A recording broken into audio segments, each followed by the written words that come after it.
Let's jump right into it. You got a Tony Award. That's crazy.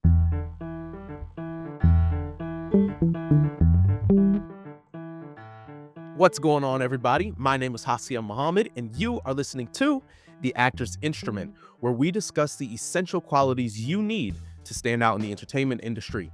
As actors, the days of simply auditioning, booking, and voila, having a consistent career are, some would say, over. Okay, we are currently in the age of the multi-hyphenate, and many artists are finding that the best way to jumpstart their career is by writing or producing their own work. So, to get a look into the world of producing, we've got Tony Award-winning producer Jordan C. Medley joining us on the show today. In 2018, Jordan graduated from the UNC School of the Arts with a BFA in dance, and 6 years later won his first Tony Award as a producer under his production company, Medley Houlihan, for Best Revival of a Musical for Merrily, We Roll Along. Medley was also nominated as a producer for Gutenberg, the musical, at the 77th Annual Tony Awards. He believes in harnessing the power of creativity, collaboration, and bold storytelling to create spaces where underrepresented voices can thrive. Jordan, thank you for joining me. Of course. Thank you for having me. I'm happy to be here. Always happy. Always. My man, my man. Let's jump right into it. You got a Tony Award. That's crazy. Crazy. Yeah. It feels crazy. It feels unreal thinking about it. You don't stop thinking about it. It's crazy. Yeah. No, I could never have expected it, but it feels really good. It's just also nice to know like that's great. You reached a level with it, like you've worked hard and you put in a lot of work, and to finally have a moment where you're like, it's recognized. That's dope. I see now why people really are like, I wish I could win an award. It's nice. It's Yeah. nice. Yeah. No, that's what's up, man. I'm genuinely so proud of you. For those Thank you. listening at home, Jordan and I went to school together. We were RAs together, patrolling Yes, RAs. That's crazy. patrolling the halls of the dorms. So we Oh, go way back to a time before either of us had any kind of accolades. Um, truthfully, and so it's great to see you shining, man. Um, thank you. Now I feel like a producing Tony Award is one of those where, to the outside, we're like, congratulations, like again, proud of you. But what does that mean? Like I like what you know what I'm saying? Like Yeah. I feel like the Yeah. layperson, and not even the layperson, people within our industry probably don't even really know what a producer does, which is what I really want to chat about today, because as I said in the intro, as actors, just acting for most folks isn't cutting it anymore. A lot of us are having to branch out, add different things to our pot. So how would you describe your job?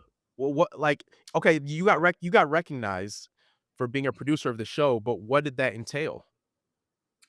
I will say that just as you mentioned, that how this is the multi-hyphenate time, like the era where like things are how we see things, how we see our roles, how we see our jobs, is evolving always, and producing is no different. There's always been this dichotomy, I think, of like creative versus financial producers, or like, one that sits on the business side versus the creative side, and sometimes there are those who mix. I think though, we're seeing an abundance of opportunities to collaborate with new folks and introduce new folks into this producing world, who have strengths and desires and capacities in various ways, that are expansive and that help the industry be more innovative. I think that in general, so what I say that to say that the role could vary right now, could look very different depending on the context of the project. There is the standard traditional way that we see it, in commercial theater, like Broadway, as the example, where you have the lead producer or lead producers, and then you have a series of potentially co-producers who also then help raise funding for the show. They are the ambassadors, the resource bringers in so many aspects. And then you have general management company, and then company managers, and then stage managers, and then so on, right? So the process, as for for in the hierarchy of it all, the producer really is the person in so many aspects that operates, some would say, as the CEO of the creative enterprise, right? I would even go as far as to say, I would even say they operate more in the sense of like a board, They start the idea, they are a founder, but and they have oversight decisions in the oversight process, the oversight of it all, and are responsible for bringing people together with resources. One primarily being money, but also they can bring creative teams together. They have an idea, they see a script, they like it. The producer's role is really expansive. You really have to be a generalist in a lot of areas, and understand how a lot of things work. To be able to really do it effectively, I think. But producers, they dabble in the minutia, the bits and pieces of the thing. They build it first, and then they kind of let it do its own thing. So, I say, like, what does my job look like on a daily basis? It varies depending on my project. Like if I'm starting out as a lead producer, it's a combination of having high level conversations about potential marketing plans.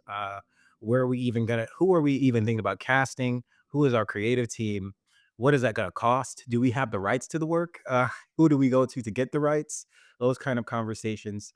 Um, and you organize those things, make it happen, and it really can vary depending on your level of investment in the project. Also, there's executive producers out there who sometimes have more of a consulting vision. They are more utilized in that regard for just kind of helping you figure out what direction you might want to go with your project, as opposed to being more actually hands-on involved in the decision making. Like they may you as an executive producer, you may not make decisions necessarily and who gets hired on the production, but you might recommend marketing things, different strategies and things like that. So the roles can vary depending on the context of of the the production. I will also say how you traditionally see it is with producers and co-producers in our space. And so I was a co-producer on a few of these productions that you named, and worked on some others, including Hell's Kitchen, and in various capacities with some partners in this space. But we are essentially there to help raise the money for the productions in any capacity, whatever that number is. It depends on the show. There's different levels of investment that you have to bring depending on the deals that you cut, the kinds of conversations you have with the lead producers on those productions.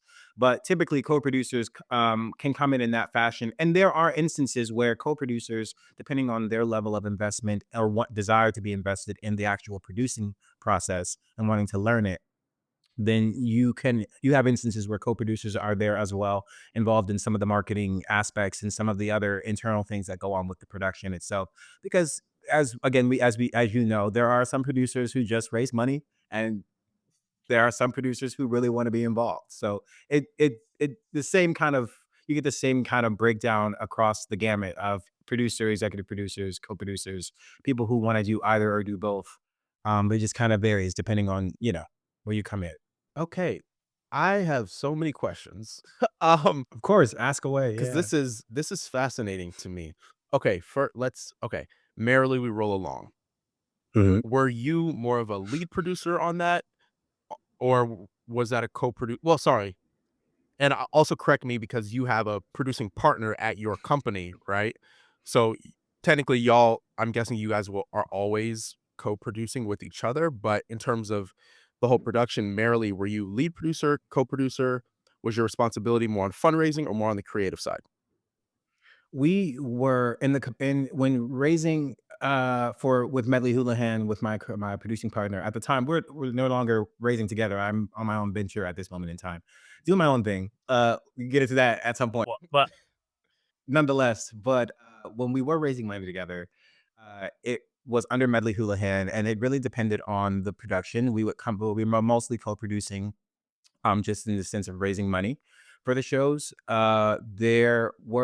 Because of our relationship and proximity to the lead producers on those productions, we had opportunities to be more involved in some other aspects than others may have who were co-producers on the show. But that again, that varies, and that shifts depending on, again, a particular person's level of interest, and also again proximity to the lead producers. Who do you know, like the business always says, those kinds of things. But yeah. Okay, so with your fundraising, because for actors who are looking to create their own work, that's often the biggest barrier. Is Mm. I have this great idea. I may even have a great script. I may even have like some friends who are great creatives who can be on my creative team. But where are we getting the money from? How do you begin to approach investors and funders and donors for your shows? Where do you start? Uh, it's such a that's an interest that's I'm a sure loaded it question. depends. It depends. I'm No, sure of it course, depends, but but no. Yeah, but no, but that's no, honestly speaking though, I think for me as an individual, I can speak to my practice. And so for me, what I initially am thinking before I start to approach any investor is what is the project? And am I even invested in and passionate about the thing or no? Because I think first and foremost, when you're approaching anybody about a thing, you have to believe in it because they're only going to believe it as much as you do, right? So right, if not the more, if you can really convince them to do still love it more. But right, truthfully, I think about that person foremost, and so uh, I have been fortunate. Also, I think in my experience working as a creative entrepreneur myself, I will say to have made connections in different communities that I've worked in and performed in and existed in with people who live in those communities who have means to want to be involved with artwork and producing things and new development, new work, new kinds of things. They just like art and they want to invest in it. I will also say my experience, a lot of my fundraising experience came from my nonprofit background. So that also I had that going in. So I had I was familiar with raising money from private investment, private investors, donors, and also collaboratively with from communities.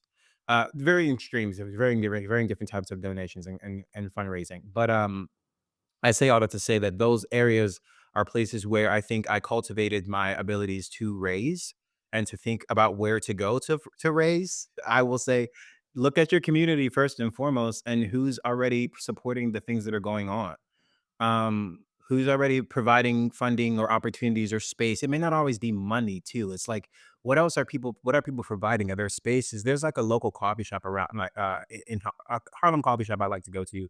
And the guy just offers his space and has created some partnerships lately with a podcast series and some other folks who do programming in there on a weekly basis. And he doesn't charge them anything. It's like that is producing. That is what we do, and from that, I think there are worlds where as you do that, you grow it, you learn it.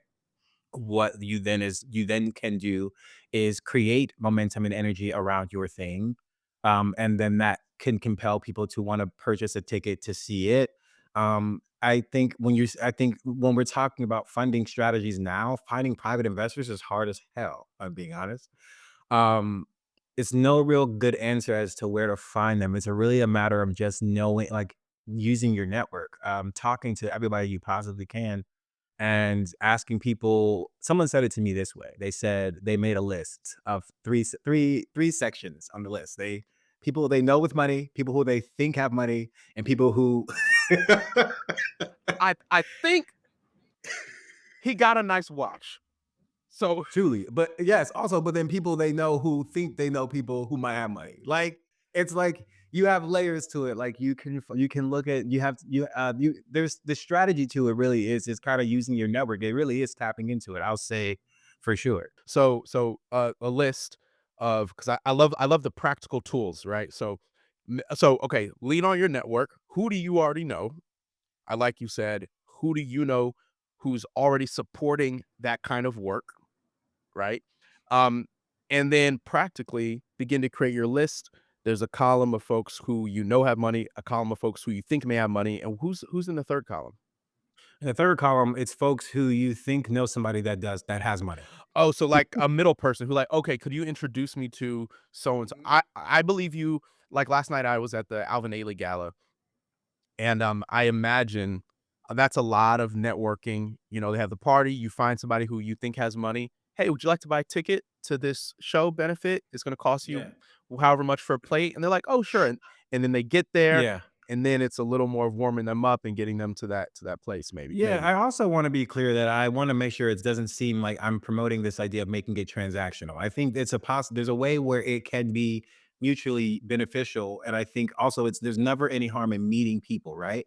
And Right. so even when you run into people who you know potentially just have connections to folks who may know not high net worth individuals, those connections in general are just healthy to nurture because I also say in the context of you also promoting your work and finding other opportunities to then even talk about space and then because it's all relationships, really the business. right now predominantly. And so you're even thinking ahead in terms of potential relationships you have to make with theater owners to find space because it's always booked, you know? Right. So it's like those kinds of things all play at all understanding relationships plays a key role in how you I think you organize the way you can start to think about how you go about finding investment for your projects. From in the monetary sense. I think even in some aspects, maybe anything outside of that, but for sure. Sure. No, and I love what you said. Like, it's not all transactional. How is it mutually beneficial? Like, like, don't just walk up to some, investment banker and be like, well, I know you have money. So do you want to invest in my short film? And they're like, what? Filmmaking? I don't even know. Like, what world are we talking about here? I don't need to know an amount, but I feel like there's this perception. You probably know where I'm going with this. There's this perception that producers have all the money, right? So I'm curious, how do you get paid? Is it a line item? Is there like an industry standard? Is it truly just depends on the project? We can get into the weeds about this one. This one is a very complex question for various reasons. I think that producers historically, the way the business understands it historically is that producers don't make money until they recoup their initial investment, right? So typically, you don't make anything. Even for you raising this money, you're not getting paid to do it. Right. Now, there are ways around this in production where, as lead producers on a project, or what they call general partners, usually managing members of an LLC, that there's a process. Those people typically, in some regards, charge like fees or something to their offices or for themselves to be able to compensate themselves while they do the work of continuing to build the production, find investment, but also manage the day to day of building out the marketing strategies, the plans, yada, yada, yada. Because again, in the beginning, producer is still heavily involved in every aspect. It's not until opening night when they really do sit down and go, okay, now I just have to worry about the weekly as opposed to the daily. That makes sense, and that's interesting to hear, like, okay, because I've wondered that, like, you're describing all this work, networking, meeting people, cultivating relationships, and it's like, so until that thing gets made, how you paying your bills? So Exactly, which makes it hard. Yeah, it yeah, makes it hard. It yeah. really does, which is why a lot of people I think a lot of people really wanna do it, and then they start to do it and realize how hard it really is, and they're like, "Maybe I don't know." I will also say there is a difference in nonprofit producing versus commercial producing versus very much what I would consider more so like, grassroots stuff. Like, I feel like there are different levels to this thing, right? And so then there like I said, it's knowing also, uh your project and the scope of it on some level or some idea of having some idea of what it could be can help you paint a picture of who how you can then pay for and then maybe compensate yourself for the thing. Yeah, it just depends. There's layers to it, but yeah, typically we don't make money until we recoup. So the co-producing life is a hustle. It really is. You have a lot of co-producers who have day jobs, who have other jobs, who are also performers. It runs the gamut because it's not a it's you really and you also have to remember when you're raising money for these shows, not very many recoup. And not to say that they all lose all of their investment, but that means that they don't necessarily make back 100%. So if that is the case, your investors might be okay because they get their money back because that's priority, but you may not make a dime. And also, depending on how much money your show does make, depending on the deal you also cut, because there's layers to that as well. There's different context in terms of how they think about the percentages and they drill down in the dollars of how you're being compensated for your contribution. If you're raising that's 250,000 on a $15 million show, you're probably looking at like a 1 for 5 deal, 1 for 6 deal in most cases in this industry lately, which means that you're making for every dollar they make, for every $5 they make, you make a dollar. For every $6 they make, you make a dollar. So you do the math, play around with percentages. If you only make a certain money amount back, you're walking away with potentially nothing, if not pennies, depending on the production. Yeah, so if you Um, no, I mean, like you yeah, said, if you're responsible for rating 250K, that means, 1, that $15 million, that's the other part that I didn't think about, like, with co-producing is, like, they don't just need to recoup your 250, they need to recoup the 15 mil million. so Yes. that everybody can get paid out, and then even after they make the 15 mil, you're just getting 50K of it. If Yeah, if and if not you're in a even 5 to that, 1. because it's broken down even so more so because of percentages based on you what goes back to your Well, investors. Because even after they've recouped, your investors still make money. They're still getting paid for you leveraging their dollars. So in years, then you are benefiting off of that. Now you get to pay because they got their money back, but they still are getting a check. You, as the producers, decide how you do that based on your financial operations and your financial wealth. I mean, how well-being. Like if you do that quarterly, monthly, depending on the show. Also, if you've recouped, you can't really. I mean, there's levels to it. There's different. I can tell you, it's a real complex situation world. Yeah. well, and this is why I'm having you on the show because I think it's easy for people to tell actors, "Just produce your own stuff," and it's like, what does that really entail? Speaking of Mhm. which, to get real specific about you said some performers are producers as well. I know a name I see a lot is LaChance. Like she's a producer on a lot of the work that she does. If an actor has a show that they are interested in producing, maybe they wrote the scripts, maybe they composed the music, maybe they're a choreographer or fight director for the show, and somebody else wrote it, whatever. If they have a project, how would they get about getting a producer on board?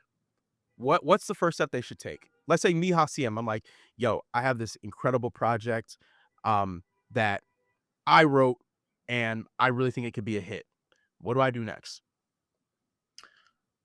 That's also a hard question, but I will say because there are those outliers. There's always outliers. I'll say that. There's always those people who can just do something and they get it to somebody, they put it in front of someone, and someone's like, "It's gold, it's magic. I get it. I like it. Let's go with it." And they help provide the resources to make it a thing.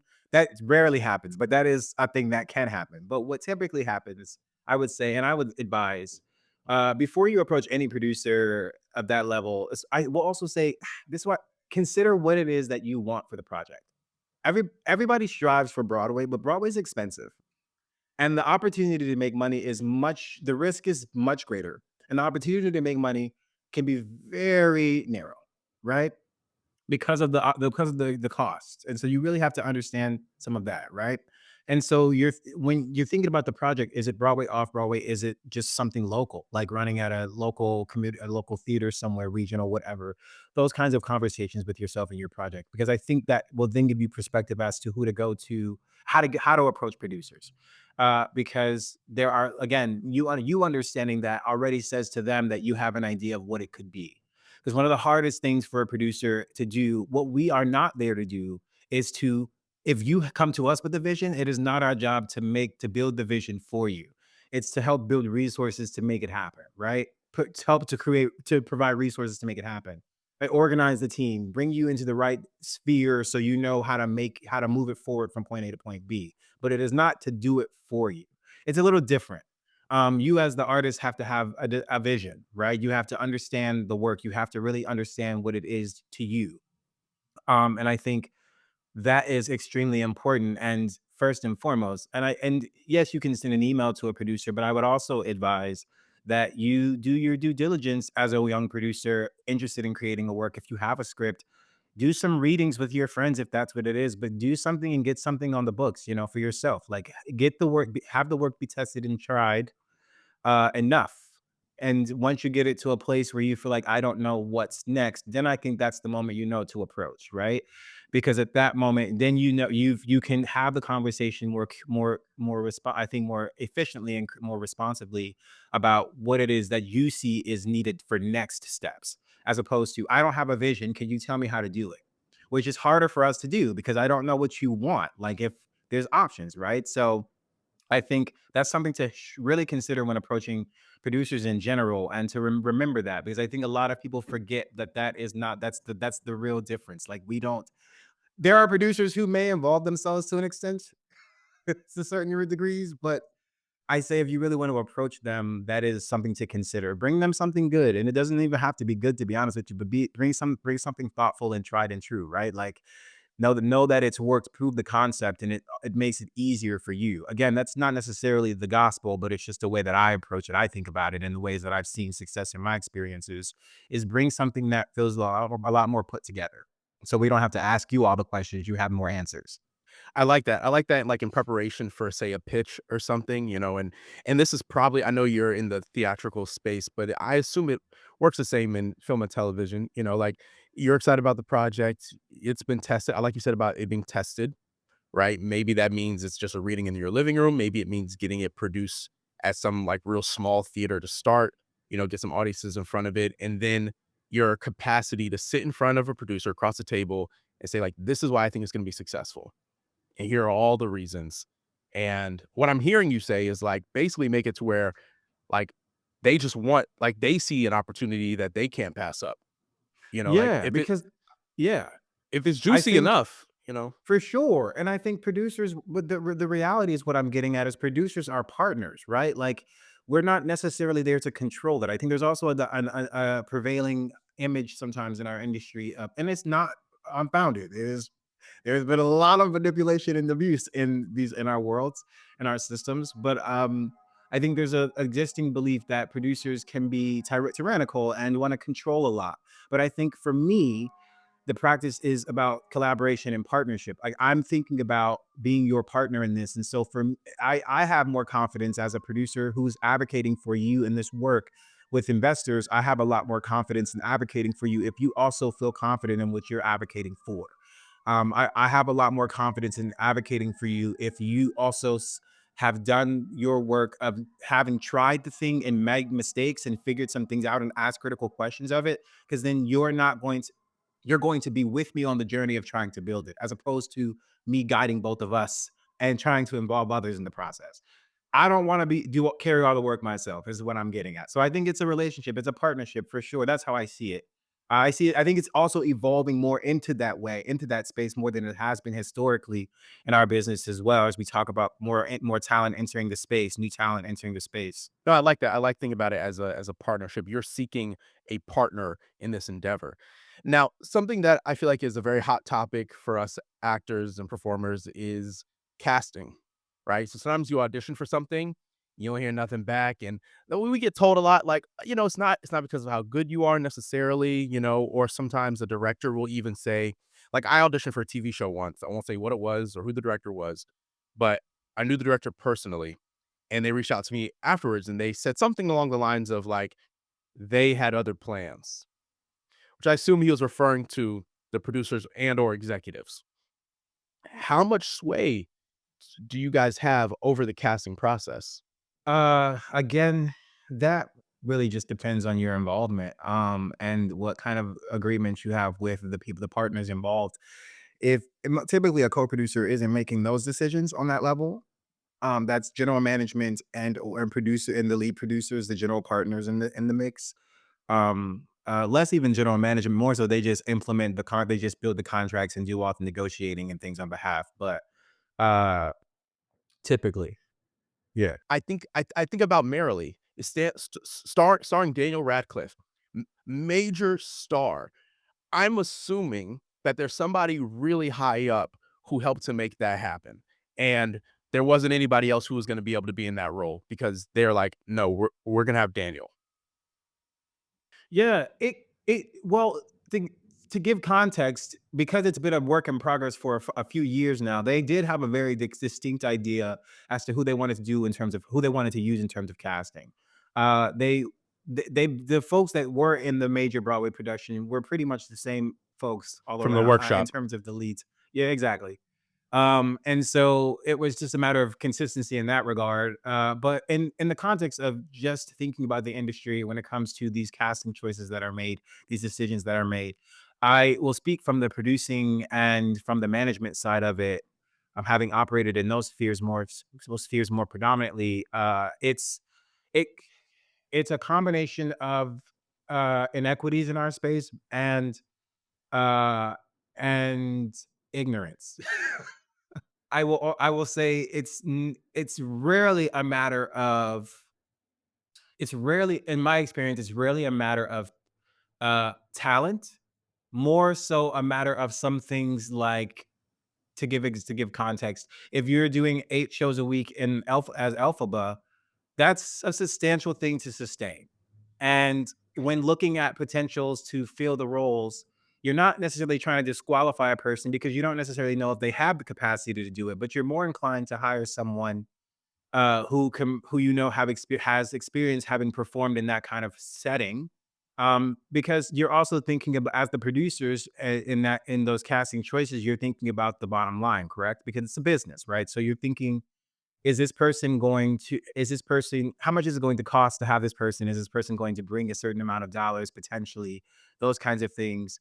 And all there's levels to it. It's management too, on the side of like, it could sometimes comes down to just scheduling, where there's availability for rehearsals to start at this particular time, and the actor asked cannot be there for that particular amount of rehearsal time. So then they move on to another option. So it's not always, it depends, and they don't always give you that context because our business is not good about being transparent about certain things. I think there's levels of fear around transparency. For I don't think it's a lot of it's irrational, but there is a lot of that. Yeah, we keep it close to the vest. Like that's and again, that's a big reason why I started this show is because personally I'm tired of it. I'm like, can y'all just tell like I would love to go into an audition and I walk out the door and there's and there's somebody standing there who's been relayed information and they're like, hey, just letting you know it's not going any further right here. This is why. Listen, we already have an offer. We already have an offer out. It's not about you. Boom. And then I could be like, you know what? Thank you. Moving on about my day. But Right. typically we just hear nothing. You just Yeah, and I do agree. I think it's irrational not to say anything at all. I think it's also a cop out to say that there's too many people. I'm like, our industry is very specific. There may be a lot of people auditioning, but in comparison to other industries, there's time. We think everything in the arts is an emergency, and nothing in the arts is an emergency if it's not about life or death. So, truthfully, we have a lot more capacity to provide more insight than we do. We just choose not to as institutions or organizations because it requires us to be accountable, and not everybody wants to be accountable for the choices that they're making, especially when that accountability calls out the reality that you may have been operating in practices that are rooted in white supremacy. So let's just talk about that, right? That's a thing. okay. So Okay, we going there. We going there. I Okay. mean, truthfully, let's be honest about that too. Like, that's a very big factor, especially right now in our industry, as we talk so much about innovation and DEI in it. And I'm like, there's a lot of institutions that exist out here that champion that effort and that work in this space. But I would love to challenge and call all of them to task about what meaningful work and frameworks and policies have they championed and advocated for that we are aware of, that what communities have they fostered and established and built amongst us as emerging talents in this space. We are looking for that. We're looking for those connections because we can't even legitimately have a conversation about really being able to talk about diversifying our producing pools and talent pools, and outside of race, but even in every aspect. We can't even talk about it until we acknowledge the real systemic inequalities that exist in general. So Talk that talk. Okay. All right, Jordan, I got one final question for you. It's kind of like a two-parter, but respond how you like. So every guest that I have on the show, I ask them, if they're an actor, I say, what are the qualities that you bring to the table as a storyteller that set you apart? And Jordan, why I think you're special and important for our listeners is you, at least in college, we'll say from college on, started as a dancer and this year won a Tony Award for producing theater, a musical theater production. What is it about you that allowed you to get from point A to point B? Because most people that exist in a certain sphere either stay there for their entire careers or maybe they'll try something else out and they, let's be honest, fail. What is it about Jordan C. Medley that allowed him to get from dancer, contemporary dancer, to Broadway producer on one of the biggest musicals of the year? Man, real easy. I say all the time when I get these kinds of questions, the thing that keeps me sane, the thing that makes me who I am is my curiosity. I stay curious. I ask lots of questions, and I never purport to think I know what I don't know. I don't know what I don't know. I live by that mantra, that motto. And it keeps me sharp. It keeps me deliberate about being intentional about asking questions, paying attention and listening to what's going on around me. I'm being very observant, and when you're observant, I think you can see more efficiently how to move, and navigate things accordingly for yourself. For me, that's been my experience, and so I think it's allowed me. I That's what it is. That's special about me is my curiosity. That's what it is. I bring that in everything that I do, and I think that that's what keeps me engaging as well for people. So it's proven to be successful for me. So I love that. Well, because as a curious person, I imagine as opportunities open themselves up to you because you're so open and interested, that's it all makes sense now. You hearing you say that, I'm like, it makes sense. You could end up anywhere if you're curious enough, and you might end up in a really great place where you get a nice shiny statue to sit on your desk. Exactly.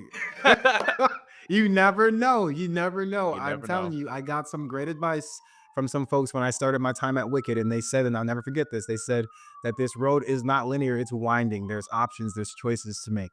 So don't get Mm. caught up in, and all that. Just make a choice and go do something. Boom. You heard it here first, folks. Stay curious, make a choice, go do something. Jordan, thank you so much for taking some time today. Thank you. This was so informative. I'm so glad we got to have you on the show. I feel like I still have more questions. We might have to do a part Oh two. yeah, of course. um, That's but fine. but thank you. I think it gives some insight for the folks who are really trying to branch out and make something work to jumpstart their careers. You're on Our Town now, yes? Currently, no. I'm No. actually, as we were saying, I've embarked on my own endeavor. So I'm doing some other things. I'll Okay. be making That's some off-Broadway debuts okay, cool. in the coming year. So I'll update you about that accordingly. Got you. Anything you can say at this moment that you're working on, or we gotta stay tuned for that? I'm dead. You gotta stay tuned. Stay tuned. But it will be announced. It will be announced soon enough, for sure. Bet. All right, y'all. Stay tuned. Jordan's got some secret work coming to us soon. You can follow him on social media, Jordan Medley. I think what's your Insta handle? At Jordan Medley, the artist. That's what it is. At Jordan Medley, the artist. Jordan, this was a pleasure. Thank you so much. Thank you. Appreciate you. That's it for today, folks. Big thanks to all of our listeners tapping into this episode of The Actor's Instrument. If you're streaming, give us a follow. And if you're on YouTube, go ahead and smash that subscribe button so you never miss a beat. The Actor's Instrument is a presentation of Red Letter Entertainment, executive producers Serena Esposito, Adam Jellicourse, and yours truly. We'll be back next Tuesday. Till next time, y'all. Peace.